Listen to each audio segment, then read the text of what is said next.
Hello, everyone, and welcome to episode 122 of the Actual Fluency podcast. This episode is brought to you by Glossika Audio Courses. So if you want to check out Glossika, give them a little bit of support for sponsoring the show, check out tryglossika.com to get a little sneak peek of what their service can do for you and your language learning in over 50 languages. Today's episode, I'm joined by Artem Nazarov from Russia. And he talks about his experiences learning languages, especially learning a lot of similar languages quickly after one another, which I thought was really useful. And he also talks about his interesting experience being on a Russian TV program about sort of the skill of language learners or polyglots, where he was tested with somebody else who was actually been on the podcast before, Amir Orebayev, and he's going to talk to you all about that in the episode itself here once that gets going.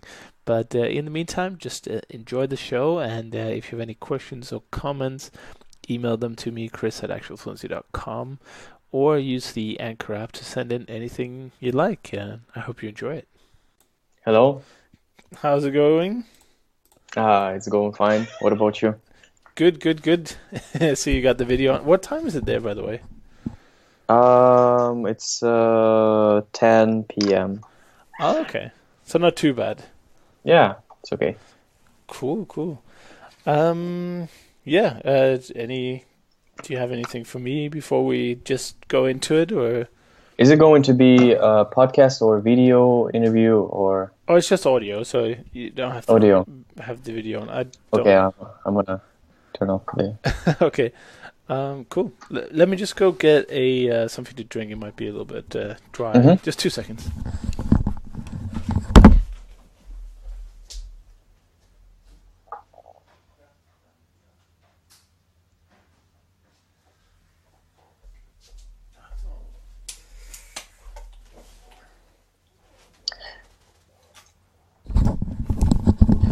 So, are we making an interview in English or in Russian?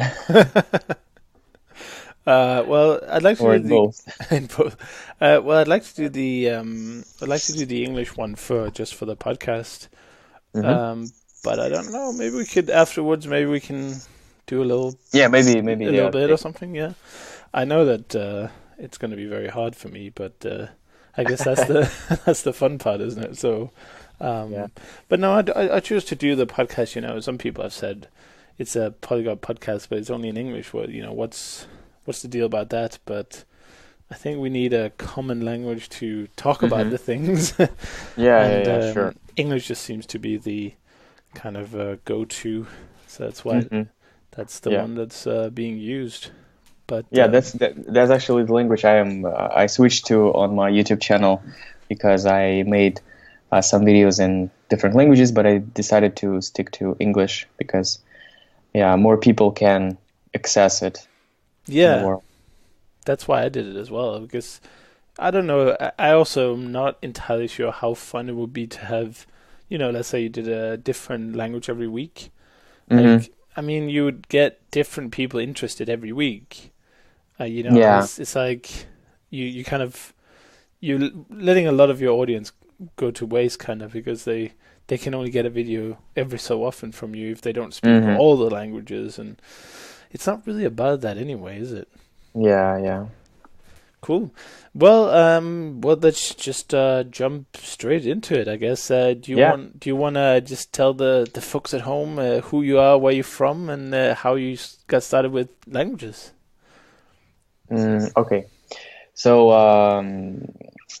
I am from Russia. The city is called Novosibirsk, and as a in Novosibirsk, in Russia in general, we study English first, and we study English at school, but no one ever is succeeding at it. Well, most people are not succeeding at it. And that was my case. I started learning English when I was 10 years old. And but I could say that I was able to speak English when I was 20. So 10 years of learning English wasn't very successful. But yeah, the moment it all started with languages, it was when I first went abroad. That was in 2013, and so I visited a couple of European countries. One of them was Italy, and I was so excited. I was in love. I fell in love in this with this country, and after going back to Russia, I decided to learn this language. So yeah, but I didn't know anything about it. So I just bought a self-taught like a textbook, and yeah, started learning Italian, and then s- you know, the thing that was different from learning English at school and learning Italian was that I was learning it by myself. Hmm. I tried one time to learn it with with a tutor, but the problem was that I wanted to just try to speak Italian, and I wanted them to correct me Hmm. so that I would learn, the language in a natural way. But it was like it turned out that this woman just wanted to, overwhelm me with all of the articles and all of the rules and exceptions, and I was like, no, it's not gonna work. So that was the first and the last one I actually learned the language, well, Italian language with a tutor. So yeah, I continued learning it with a textbook. I'm gonna try to put it short, but yeah, this is an important point that yeah, first of all, I started learning languages by myself, and the second point is that I discovered that there are YouTubers on YouTube that are speaking about how to learn languages, and yeah, basically what I did is that I was listening to them and I was applying the methods they um, they were talking about. And yeah, with time, with practice, with lots of listening, lots of speaking, I just learned Italian in 10 months.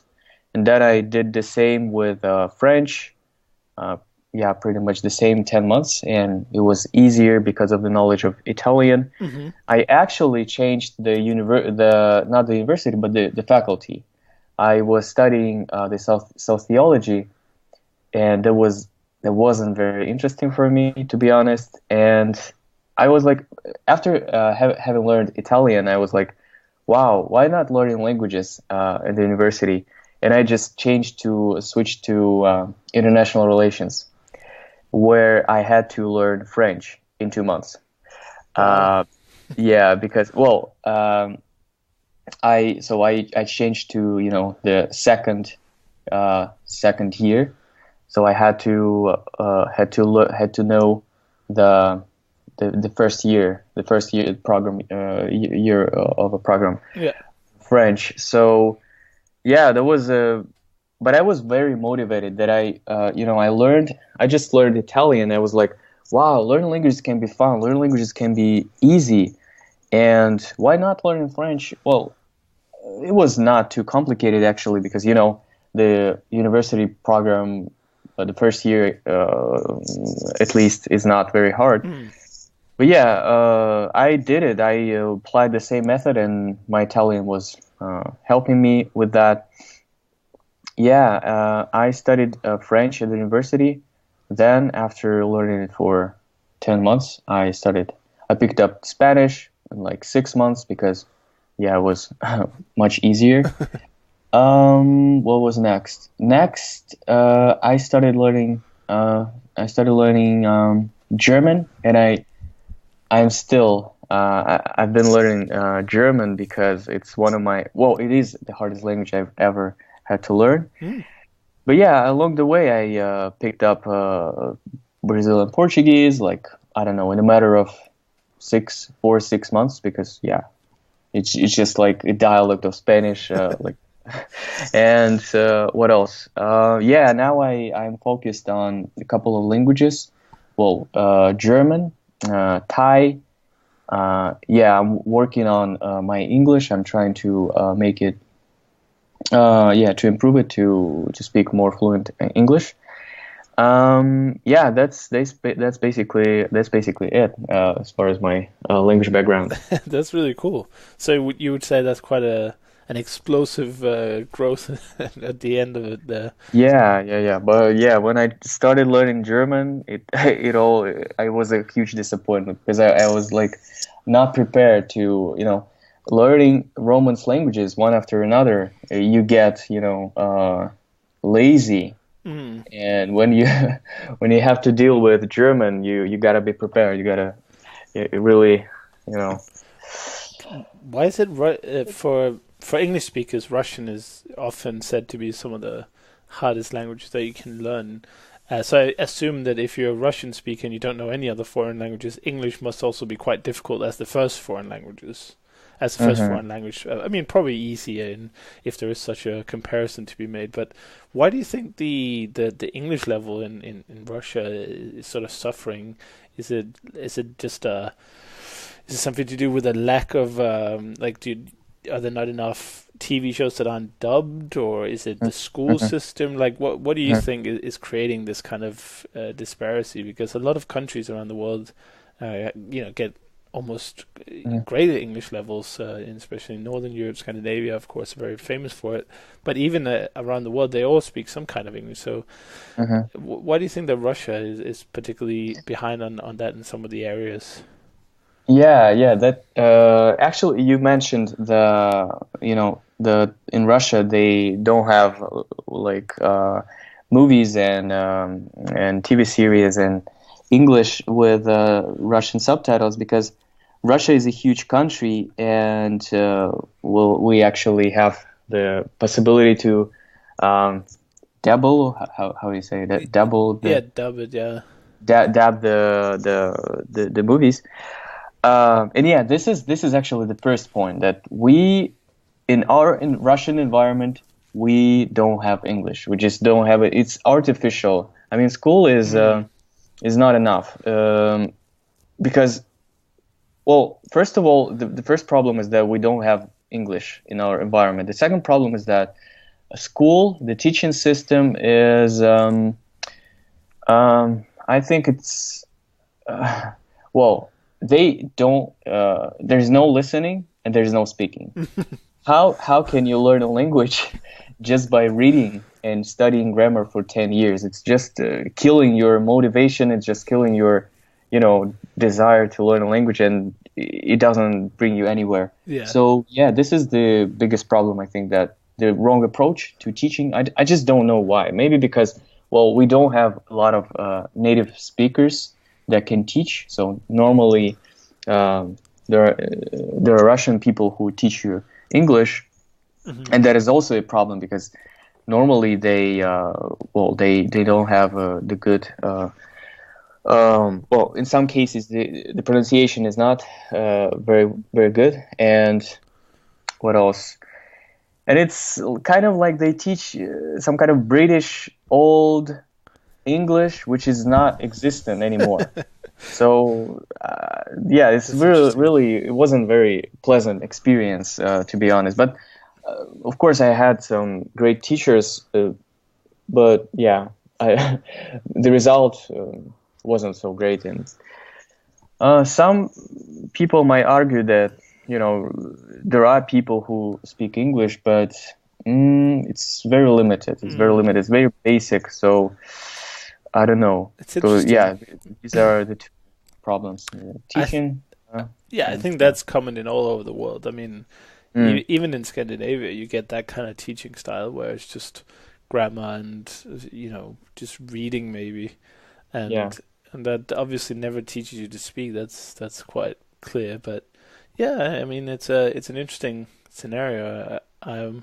I'll be curious to see if it improves over time, if globalization continues, or if, as you say, Russia's so big that you've got Hmm. all your culture. You don't need to Yeah. go to American television to find anything to keep you occupied on a Saturday night. You've got lots of your own stuff. So maybe there isn't a natural just desire, or everyone wants to be like a traveling polyglot. So maybe that's just Yeah, the way it yeah, yeah. is.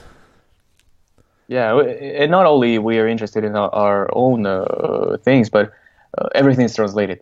The market is Right. huge, so yeah, you have all of it. Maybe not the most recent, books or something like that. And that's actually the reason why some people are interested in learning English in Russia.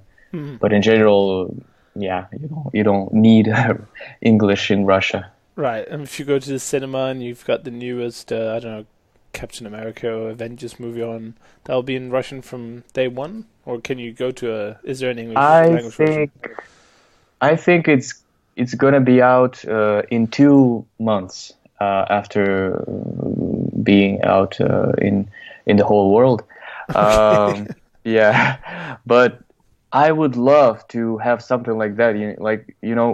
We have some movies in French, but it's like a very in only one movie theater, and yeah, it's very rare to find something like in languages in general. I'm living in Novosibirsk. This is the third city after Moscow and St. Petersburg, and even here, it's very hard to be immersed with the languages. hmm So yeah, maybe the situation in Moscow and St. Petersburg is not that bad, but here I do all of it online because otherwise Yeah. it wouldn't be possible. So what are your future plans? Do you want to live in Italy or do you travel around? What's the plan? Yeah, I want to travel around because all of my languages but it doesn't really bother me to where I am because if I want to practice languages, I can do it online. hmm I mean, I've traveled a couple of times, but the practice you get from at least that I've got from traveling like wasn't as huge as an online. So it doesn't really. Of course, I wanted to travel. I want to use the languages in the more natural way, more natural situations rather than just on Skype. But it's not a big problem. I can talk to my international friends on Skype and yeah, and listen to podcasts and read and watch everything in languages. So yeah, it doesn't. I'm surrounded by languages, even though I'm in Russia because I created this environment. So How do you do it with so many languages? Do you spread it evenly, or is it whatever you feel like on the day, or like how methodical are you about it? well, the thing is that I have. Well, first of all, I teach languages. I teach English, French, and French. I teach these languages to beginner students Okay. because I'm still working on those languages as well. But apart from that, I have my favorite podcasts in different languages. I have some friends. What else? YouTube channels. So it's it's not even there's no border between like it doesn't really matter what language it is. It's just the content. What is that I'm interested in. hmm So if I am interested in one particular channel, YouTube channel in Spanish, I'm not watching it because of it's Spanish in Spanish, and I have to maintain this language. It's just because I'm interested in this content, and yeah, along the way, I picked up the materials, the content that I really enjoy, and I use it. Yeah, I use it without any system. Actually, it's my life. Really, I cannot even imagine not using uh, only using Russian a single day. I don't know because like today I woke up, I listened to a German podcast in German, then I learned Thai, then I what else? Listened to a podcast in English, then I what else? Something in Italian, I suppose. Yeah, a podcast in Italian. So I listen a lot. That's basically how I maintain languages because you can't just be like learning books, studying books Of all course. day long. It would be boring. I just when I go somewhere, I listen to one language. When I go into the gym, in the gym, I listen to something else. And yeah, it's very natural. I am so immersed in this lifestyle, so I just don't know how to live without language. It would be not as fun, I think. Hey guys, just taking a quick break from the episode to talk to you about this show's sponsor, which is Glossica. I'm super excited to have Glossica on board, a really reputable and trusted language course producer. They're producing courses in many, many languages. I think there are over 50 to choose from at the moment, and you get access to all of them with a single subscription. And if you want to give it a try, you can go to tryglossica.com in one word, and yeah, get started for free, see if it's anything for you. What I really like about Glossica is the hands-off approach to the learning. So they give you a certain number of repetitions you need to do every day, and each sentence in those repetitions has some grammar elements that will mean that you slowly understand the language in context, and you build a repertoire of sentences that you can sort of refer to when you get a similar pattern of sentence in the future. So that's really cool, and there's some other language learning tools you can use on Glossica. They have a few different games, a few different ways of revising. That's not just the main reps, but that's by far my favorite feature, that you can just kind of sit back, let the software do the repetition for you, and then do one segment a day. It takes like 15 minutes, maybe half an hour if you want to do a little bit extra, and you're well on your way to rapid progress. So go to tryglossica.com, give it a try, say how much you like them for sponsoring the show, and hopefully they'll come back for the next season. But what do you think is the driving factor then? Because it sounds like you've made it such a natural part of your life. Is there any? Do you sometimes have to think, oh, I don't want to listen to a German podcast again, or like, do you ever feel that way, or is it just so natural now that you don't even think about the fact that you're actually learning in a way? It's sort of passive learning. You're listening, Hmm. but it is still, I guess, a part of the project. I think a lot of people will be very excited to have their language learning at that level where they can just say, "Oh yeah, I'm just listening to 4 podcasts in 4 different languages a day, and I don't even feel like learning." Well, the thing is that I listen to only something that I'm interested in. I don't do it for the sake of learning a language. Well, I try to combine both things. I try to find something that I really, really, really wanna learn, wanna know, even in my native language. But I use it by just I do it through another language. Hmm. And even though it's for example, when I apply this method to my students, sometimes it gets overwhelming for them because I um, I might start learning a new language and just pick up the, I don't know, intermediate article and translate word by word because I'm interested in this content. And for me, it doesn't really matter how hard it is, as long as I enjoy, as long as I want to know what is it about. So yeah, I am really interested in it, and what motivates me to do it in general. Um, I don't know, just I really like the feeling of learning. I like the feeling of getting better Hmm. every day. And languages is something that is, in a lot of ways, is very beneficial for me. Well, for example, I can travel. I can use my languages while traveling. I can, improve my memory. I can, speak better, work on my speaking. Whenever I speak, it doesn't really matter. In Italian, in like English, I develop the ability of speaking, in general, of you know, Yeah. forming the ideas, and this is very helpful if you're like communicating with other people. Sure. What else?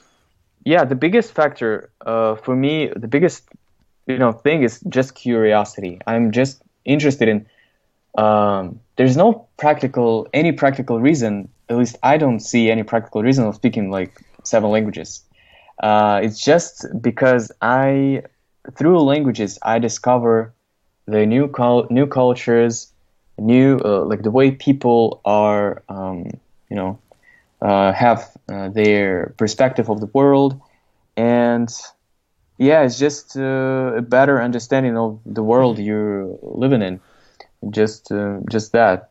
I would agree with that. Yeah. The more you know about other cultures and other ways of thinking, the more you can understand the whole thing. Yeah, And yeah. you see your own world in a different light as well. Mm-hmm. I find that quite interesting. But I mean, it's interesting to hear that a Russian speaker would say something like, "Oh, German is really difficult," because Yeah. for me, German I feel totally opposite, because to me, German is like a light version of Russian. That there are kind of cases, but they're not. Yeah, they do matter. If you want to be correct and have full Yeah. understanding, they do matter, but it's not as serious if you make a mistake in German cases as in Russian. So I just wanted to hear you talk about what about German is so hard. Is it the word order, or is it just the vocabulary, the pronunciation? What elements of it did you find tricky coming from Romance languages? Okay. Yeah. First of all, I find German difficult, even though I'm a native speaker of Russian. Because I'm a native speaker of Russian, if I had to if I had to learn Russian as a foreign language, that would be crazy. I wouldn't. From what they say, it seems to be an extremely hard language, Oh yeah, and yeah. I'm so glad that I'm a native speaker of this language because I can learn like other languages with basically easier. Yeah. As far as pronunciation, for example, because in Russian there are a lot of sounds that are in many other European languages. So I've never actually had problems with pronunciation with German and with any other language. The problem with German is, well, first of all, word order. Yeah. Yeah, it's not that complicated. It's just that I think it's a psychological thing. I just cannot accept that you have to put something at the end, and it doesn't make any sense. Yeah. The second thing is cases. Yeah, cases, because and not only the cases, but the masculine, feminine. Yeah. This kind of things. Because, well, there is the same kind of thing in French and all the Romance languages, but somehow I just memorized words with the article in German. I didn't do it. I just don't know why. Oh yeah, yeah. And yeah, now I'm struggling with that. And I think also maybe the problem is that it's not very easy to find someone to talk to, because when you learn languages like, I don't know, Italian, Spanish, Portuguese, people are willing to talk to you. People are so happy and open, and they're excited to talk to you, especially Brazilians. They're just messaging me on italki all the time, and it's a bit overwhelming, but yeah, they're so happy to talk to. Yeah. And so it also very important to find someone to talk to. And if you don't have anyone, it's hard. It's just what's the point of it? Yeah. So yeah, the motivation goes down, and I had a lot of problems with motivation because I just the first time I started learning German was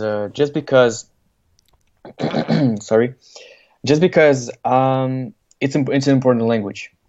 Why not? It's an important language, and that's kind of a vague motivation, because yeah, you gotta learn a language because you're passionate about the culture, the language itself, and not just because you like to collect languages.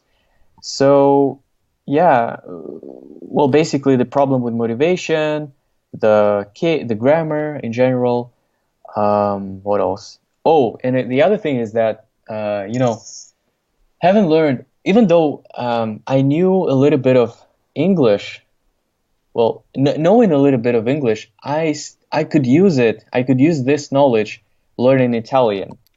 Then, Mm. when I learned Italian, I could use my Italian to learn French easier. And same goes with Spanish and Portuguese. But when you start with German, you don't have almost anything. You just start from zero. I mean, there are some words from English, of course, because they're from the same family, but still, there's so much more words, many words between, I mean, similar words between French and English than between German and English, and it's overwhelming because you have to translate it like a lot of words and learn a lot Yeah. of words. They're long, so Oh yeah. it's just the all of the factors. I mean, for you maybe it's easier because you're a native speaker of Danish, Yeah, right? it's Germanic language, yeah. So there's lots of loan words. It's a bit like French and English, I think. So it's Yeah, almost the but same, yeah.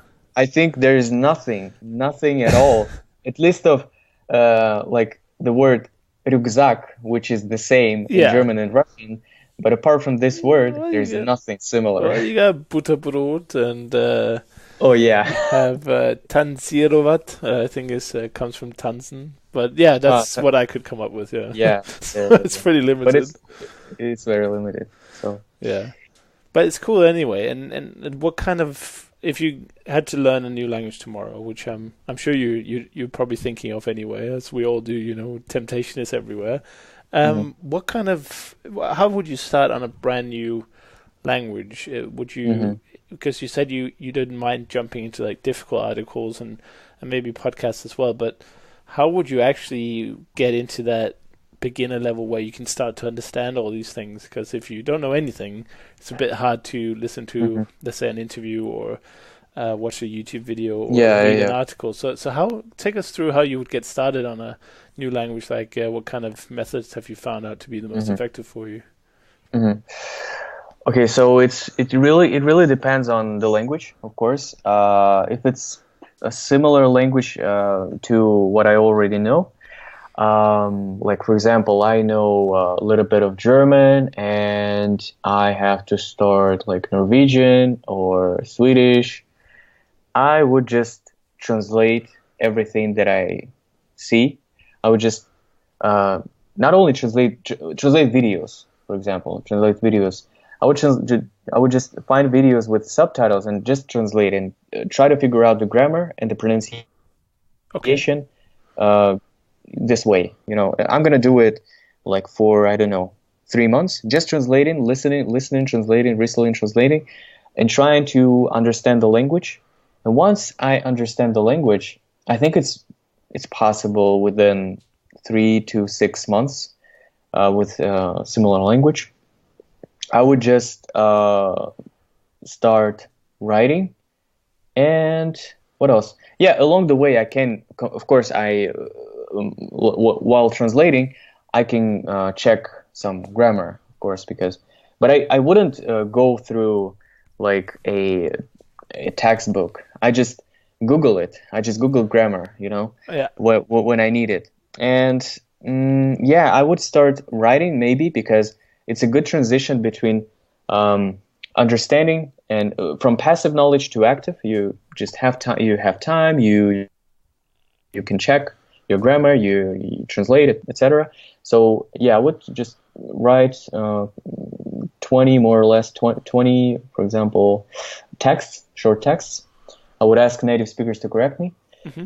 and after that, I would start speaking with native speakers like for a couple of months, and that's it. I'm not really with some languages.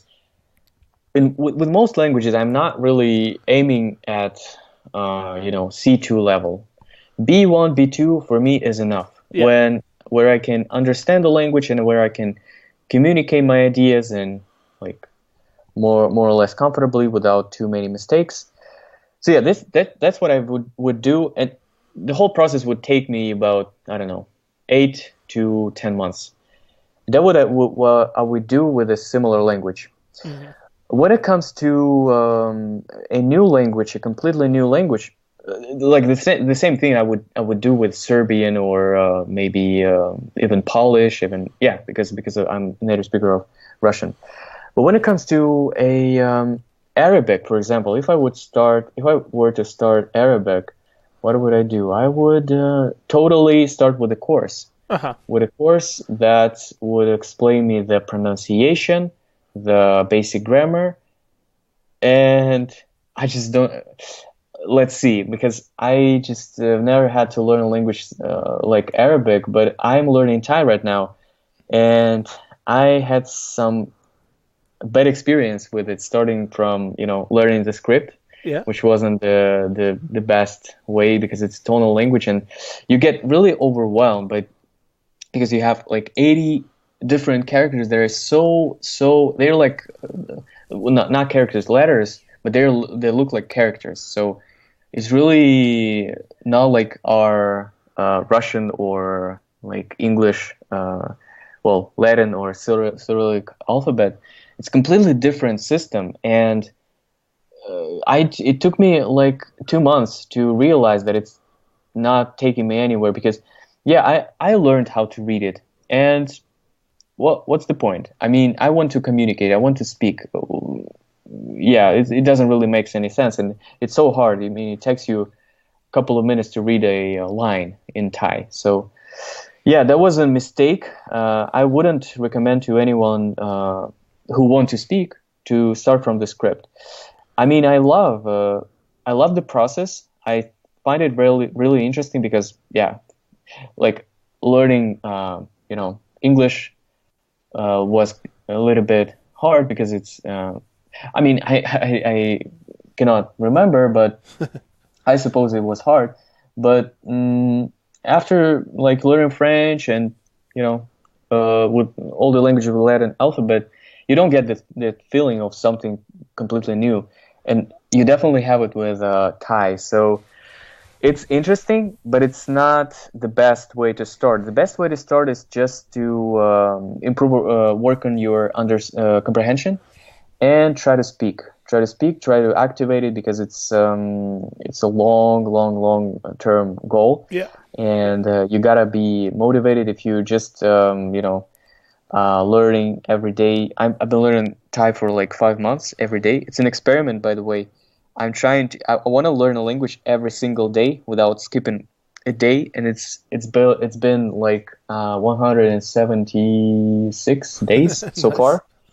Yeah, yeah, but yeah, we can also talk about it because it's not that really that important to, as I thought, to work on a language every day. Mm. Yeah, but It's good for motivation, I guess, to keep track of your streak. yeah, it's. I mean, this kind of approach, uh, you just can't give up. You just can't give up because um, you gotta. I mean, you have the goal, and with like if you hadn't if you haven't done it, for example, I mean, if you don't have this uh, rule that you have to study every day, I would just quit. I think I would just quit. Yeah. But yeah, since I have it, I just do it, and I don't really think about give it up or not giving it up. I just do it, Just and do it, yeah. Don't yeah, worry about it. Don't think about it. Just do it. even 5 minutes works. Yeah, So take it off. Yeah, I think that's a good motivational kind of booster. Is you do it every day. You make that commitment, and yeah, it doesn't mean that you have to do more than 5 minutes. But those 5 minutes will so often turn into more anyway. So as long as you can make that initial 5 minute yeah, yeah. commitment, then you will usually see quite a lot of productivity. Yeah. So going back to my strategy, I would just recap it. So yeah, an easy language, I would just focus on understanding. For me, there are two steps while learning language. The first one is comprehension. You work on your comprehension. You do whatever you can do in order to understand the language. For me, it's very important because I'm a huge, as far as you could understand, maybe a huge podcast listener. Yeah. Yeah, I really love listening the language. I'm not a big reader. I prefer learning in general to get the information through the audio. So yeah, for me it's very important to. But I also read. I also read in languages because it's so helpful. It wouldn't be possible to translate if you just listen to it.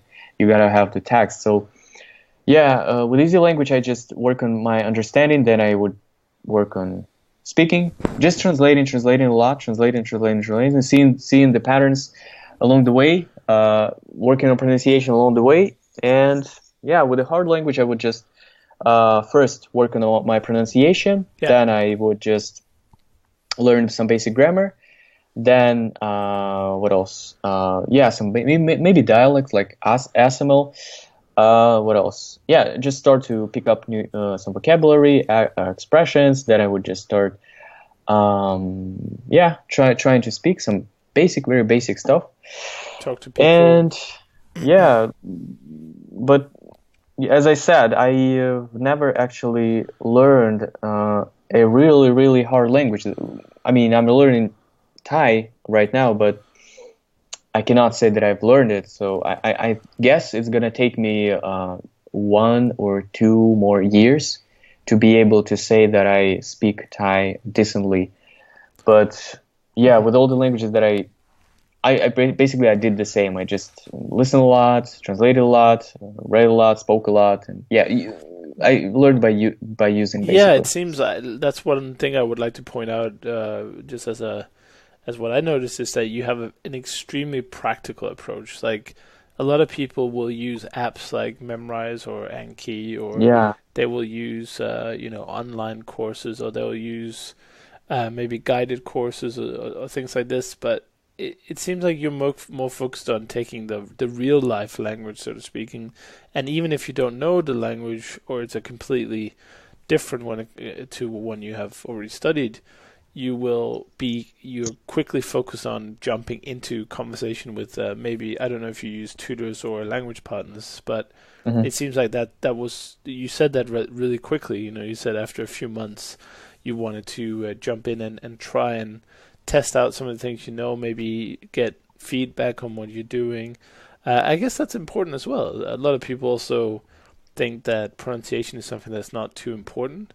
I think it's extremely important now, and that's something that I've gone back on completely. I thought, okay, if I just know pronunciation good enough, then I can speak and be understood. But what I didn't know at the time, which was a couple of years ago, I didn't realize that knowing pronunciation, knowing how to say words, actually helps you to hear words.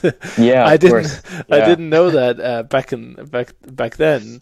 So when I was having some of my first Russian lessons, for instance, there were sometimes I couldn't understand the tutor what she wanted me to say because I didn't understand the difference in sounds between certain sounds. So for me, that's definitely a +1 on the pronunciation early. And also, I guess it's better to correct some mistakes on that before you get too rooted in your bad habits. Yeah. Just wanted to say about pronunciation.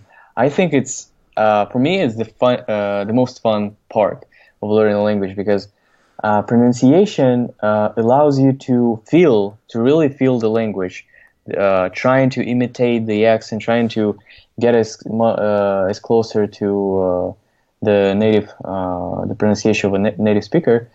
It's so fun, and I really love it. It might get frustrating because English pronunciation is the hardest one. Because there's so many sounds and especially they're never actually taught in school, in the university. They just don't pay attention to it.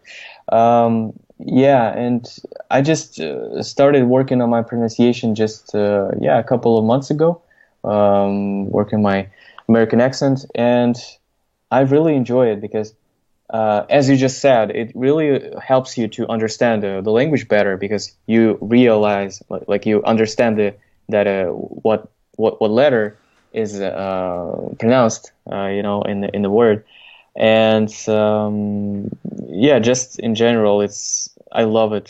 So yeah. Yeah, you have a fantastic accent now, so Oh, thank you. you've definitely succeeded there. It's very hard to tell you're from Russia, actually. Like Yeah. you've I lost that. think well, what I did is that I passed through this level where they can say, well, I mean, they cannot say that I'm from Russia, but they still can say that I'm not a native speaker.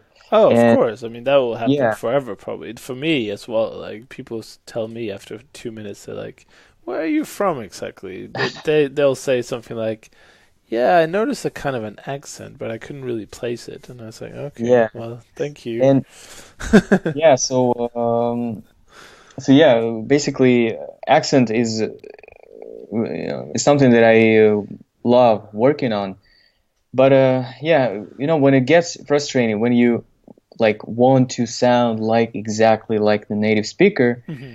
um, and you just can't make it, uh, that's the point where you should a little bit think of your priorities because I think fluency is the most important thing in a language. The way you form your ideas and using the foreign language is, you know it's the most important thing. I mean, pronunciation, as long as they understand you, you're good. Yeah, But if you just cannot use the language fluently, if you cannot express your ideas exactly, so that's the problem.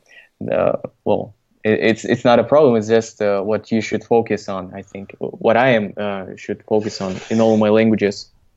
yeah. For me, that's the goal as well. Like just be able to speak fluently and sort of without pausing or without big breaks. Yeah. And if you can explain everything, I think you've reached the Hmm. level. You certainly reached the level that I would like to get to. For my German, it's a little bit questionable. I'm not the most grammatically correct German speaker in the world, Hmm. but I can say anything I want. And if I don't know a Hmm. word or if I don't know something, I can always talk around it, And to me, that's the Hmm. level that I'd Hmm. like to get to in every language that I speak. Hmm. It's pretty high level, but it's not C2 for sure. It's not the end of a language. Hmm. It's manageable, it's doable, but Hmm. Hmm. I think we agree on that there. That's the priority first and foremost. To be understood. That's also, I guess, comes back to perfectionism, which is Yeah. often brought up on the show here, is that if you're too scared, if you want to say everything absolutely correct, you won't say anything. And Yeah. if you won't say anything, then you're never going to learn how to say it. And Yeah. it's a crucial mistake, I think, that you want to be absolutely perfect in your speaking. You want to just get out Yeah. there, you just want to speak. Mm. But it is really tough. Hmm. It is really hard. Like, people are going to be listening to this. If you're out let's say in a pub or something, people are going to be listening to that as well.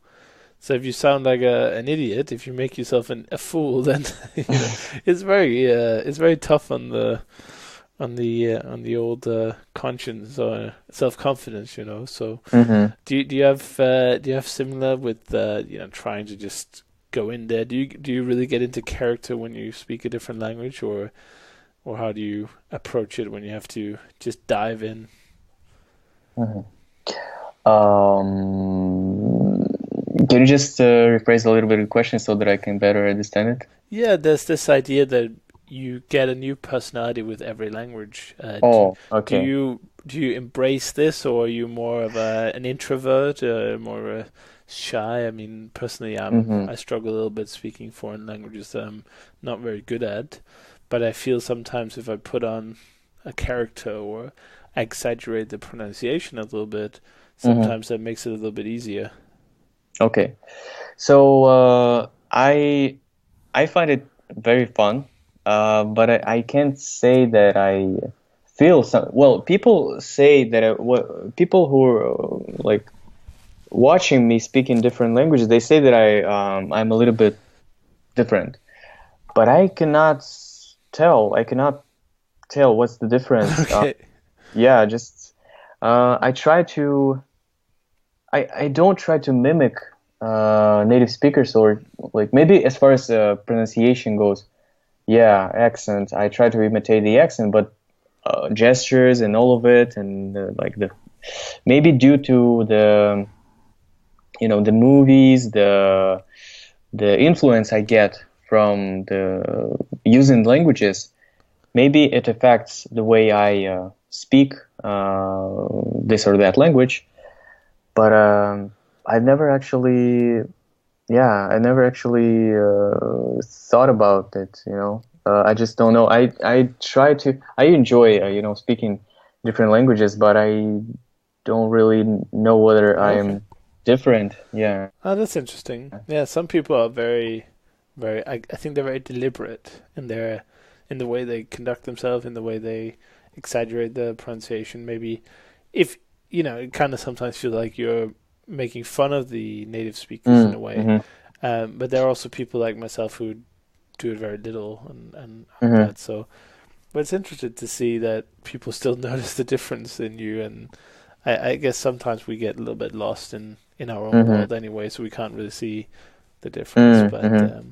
But yeah, I mean, let's move on to another thing I saw. It's kind of a funny thing. I was just looking at your YouTube channel, and there was a notice about a TV show you were on, Mm-hmm. and maybe you just want to explain a little bit what was the topic for the TV show, and what happened, because I saw that it was just called polyglot. So was it something like superior skill or something? And there was also Amir was also on it, who's been on the Yeah. podcast before actually, Mm-hmm. with a bio of, and it's also a great guy, really big fan of him. Yeah. Yeah. And you were both in the TV show. It was for Russian television. Can you tell us what happened?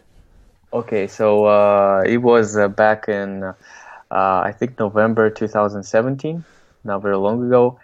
And the point of the program was that to figure out whether you gotta be like you gotta have something you know genetical, I don't know, like to have a gene to be a polyglot, or uh, you know it's just anyone can do it.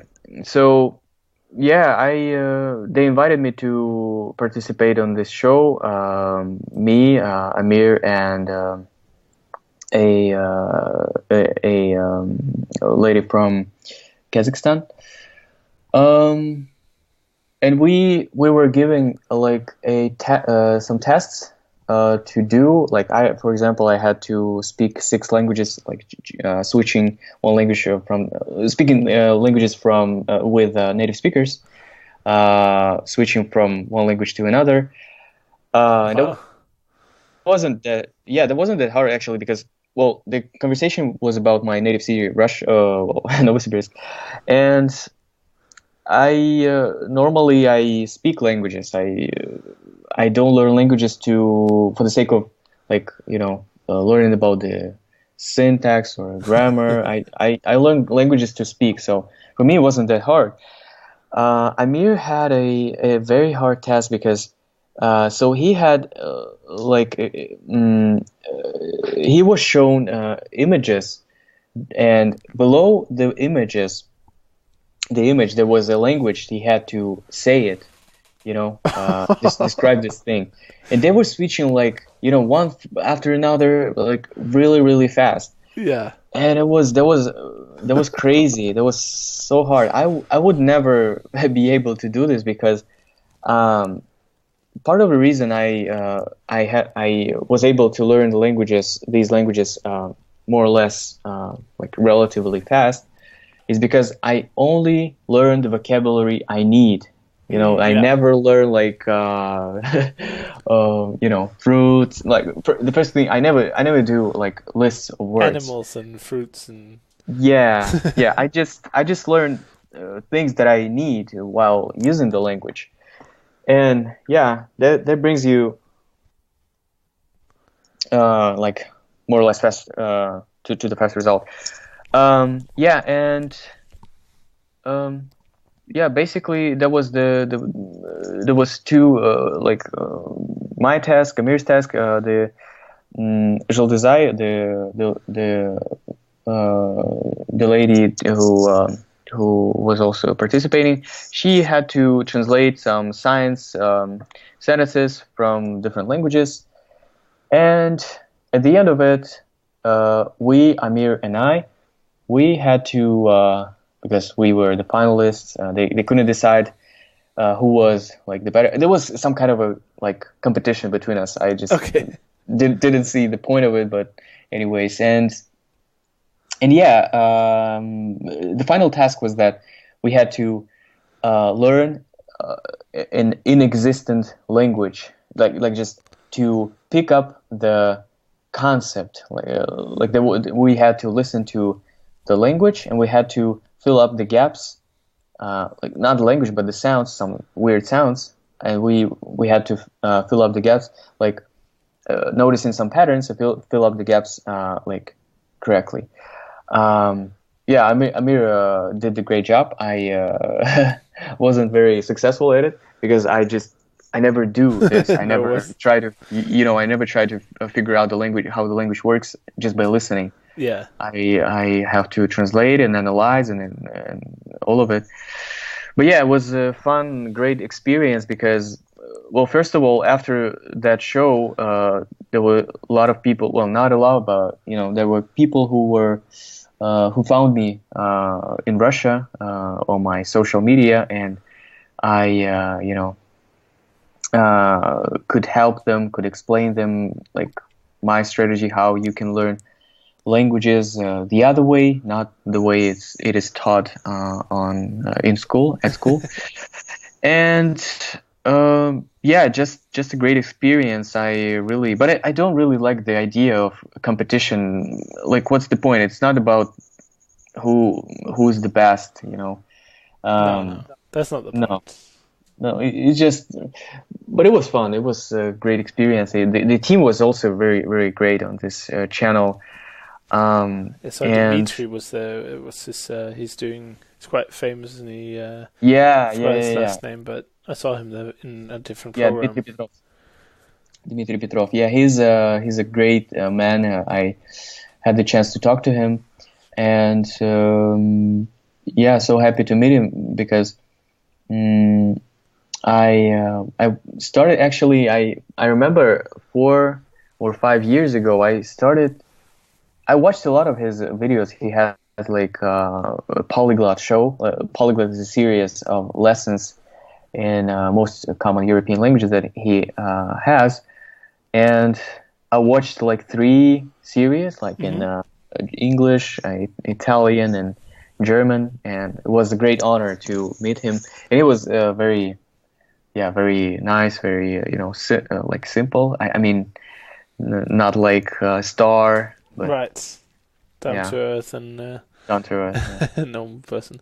That's really interesting. It's funny what kind of opportunities. Like, imagine that you wouldn't have gotten that opportunity if you didn't Yeah, study languages or do so much with languages, and Amir is the same story, I guess, in a way. So yeah. that's kind of fun. What was Exactly. the conclusion? You said the program was to set out if there was any kind of genetic, or did the show make any conclusions, or was it more like a Yeah, polyglot talent show?